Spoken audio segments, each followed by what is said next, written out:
Hi folks, welcome to this video on deviancy. This is fairly straightforward. This is going to be a basic definitions and examples little video just to make sure we've got everything that we need to know before we move on to the different forms of deviancy, which I'm going to deal with in separate videos. So deviancy then, what is it? So deviancy then is behaviour different to the norm. Okay, so i.e. you deviate. I think the problem is with deviancy, you call someone a deviant, it automatically means a bad thing. It doesn't always mean a bad thing. Deviate or deviancy just means behaviour that you've got that is different to the norm. But we're going to look at some common examples of deviancy in sport. So negative deviancy then is behaviour against, and there's the key word there, against society's norms, okay, or against the sporting ethic. And here we've got two clear examples: drug taking and player violence. Okay, so we can jot them down as a few examples. So we've got drug taking or doping, we've got player violence. Okay, common one in sport today, sadly, match fixing. So having influence over the result of an event. So they're common ways that athletes will do negative deviancy. In contrast to that, we've got positive deviancy, which is going above and beyond the sporting ethic, but obviously in a good way.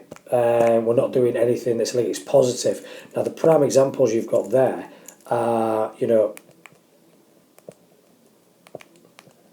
playing on an injury, taking a painkiller injection so you can play the game because you want to play in this cup final or something like that, or this playoff game. So, they're common examples of, that's a common example of positive deviancy. Another one, I suppose you could say, is overtraining, pushing your body too hard in order to get the best results. Again, it's not, you remember, why is it deviancy? These are what normal people do. You're going against the norm, you're deviating from the norm, but you're not breaking any rules. Okay, you're trying to do a good thing, but it's not what normal people would do. Okay, so there's one more type we can look at. So we've got relative deviancy as well, and this is where this picture comes in. Okay, relative deviancy is determined by what is acceptable by the rules of the sport. What I mean by that is it's absolutely perfectly acceptable for Nicola Adams to punch her opponent in the face, but do that in a game of football, and that's not right. That's negative deviancy. So the action of punching is not deviant. It's all relative to the rules of the sport. Throwing your shoulder into the ribcage of someone in a game of rugby is perfectly acceptable. Doing that in a game of netball or basketball would be negatively deviant. It would be deemed to be violent and aggressive. Okay, so there's also that to be aware of. There are also just quickly other types of deviancy we're just going to quickly look at to finish off on. So we can also look at deviancy in these three final ways as well. The picture of Lance Armstrong scandal is relatively relevant here.